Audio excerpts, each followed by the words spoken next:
Herman Cain's campaign is dismissing the 5 awkward minutes he spent trying to answer a pretty basic question on Libya, saying it's frankly just a lot of stuff to know in a little bit of time. Sure.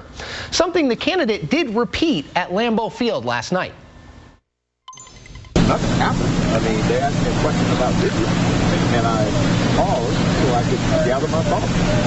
You know, it's really complimentary when people start documenting my pauses. It was a pause. That's all it was. Good grief. Perry Bacon is a national political reporter for the Washington Post. Casey Hunt is national political reporter for the AP, and former Indiana Congressman Chris Chocola is president of the Club for Growth. Congressman, I want to start with you.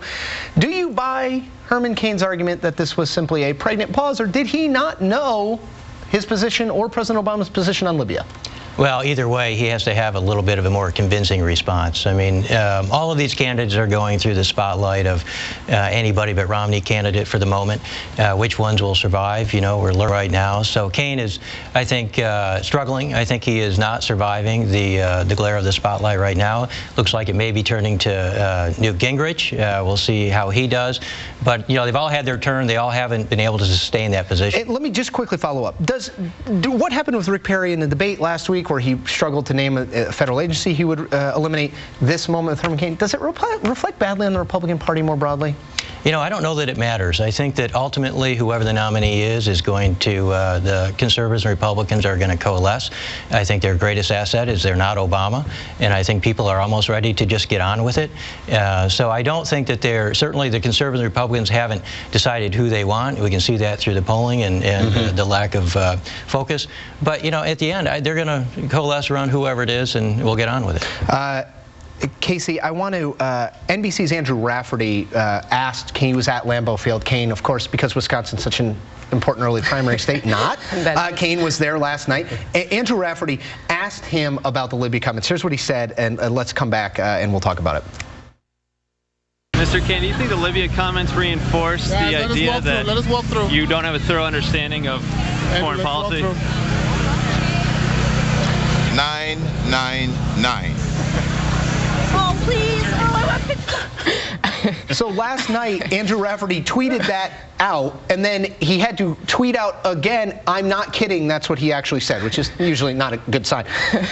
Obviously, Herman Cain wants to talk about 999, but this does not help. Casey, how big a problem for Herman Cain? Well, you know, Cain has been, for the last couple weeks, you know, facing these sexual harassment allegations and saying over and over again, you know, no, I want to have a conversation about the real issues. I don't want to talk about this. Ask me real questions. Well, here are the real questions, and it looks like so far Cain is having some trouble answering. And I think a pretty basic question. Do you agree or disagree with President Obama's policy on Libya? I mean, this was not a gotcha question of any sort. I mean, I think from Cain's perspective, he's gotten where he is by just talking about 999, and then, you know, now we're seeing the actual glare of the presidential spotlight on how we would treat a GOP frontrunner. The same thing happened in Perry. Now Cain's facing the music. And the congressman mentioned it, maybe a new frontrunner, at least a new anti-Romney, appears to be in the everything old is new again. Newt Gingrich, amazingly, Newt Gingrich is the hot new thing in the race.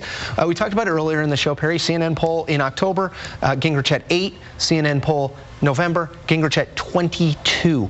What do you make of it? Is this just the conservatives kind of moving person to person to person, or is there something specific to Newt that's helping him rise? I think he's helped himself in the debates because he showed a lot of content knowledge, and he also has not attacked his opponents, which a lot of Republicans are actually very glad to hear you attack President Obama always, and your rivals very little. So you notice Newt at the debate on Saturday was asked, do you want to attack Romney, and basically said no. No, and I think that's a smart approach. And another thing he's done, attack the press a lot, right? Which is always a winning strategy. In a Republican, Congressman, you know, it's in a Republican or a Democratic primary, attacking the press usually a good strategy. But the question if he's the flavor of the month or is a lasting candidate will come down, I think, to him. He's someone who's known for being undisciplined, not able to say the right thing at times. And the question will be, he's got the right views, but can he like maintain discipline, not make a bunch of errors in the next few months, and withstand the multiple marriages, flip-flops on issues? And get some things. We'll be back and talk more about it, but one thing I would add to, someone with a very long record in public life. Newt Gingrich is not somebody who got elected 2 or 3 years ago anyway. We'll be back with much more.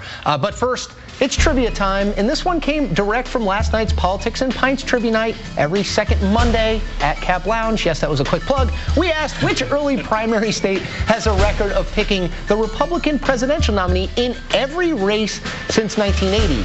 The answer, South Carolina. Very interesting. Circle your calendar, January 21st next year. We'll be right back. You're watching the Daily Rundown. It's only on MSNBC. I don't think there's anybody else in the race. I don't mean this as an act of ego. I don't think there's anybody else in the race with the background. I've been doing this for 53 years. I have a PhD in European history. I've written 24 books, made 7 documentary films. I really passionately believe in this country. Newt. Let's bring back our panel, Perry Bacon, Casey Hunt, and former Indiana Congressman Chris Chocola. Okay, Congressman, that in some ways is Newt being Newt, which is appealing to a certain segment of the Republican electorate without question. But the issue, and Perry mentioned this before the break, is that Newt has great gifts and great weaknesses. One of the weaknesses, he tends to stray off topic. He tends to say things he shouldn't say.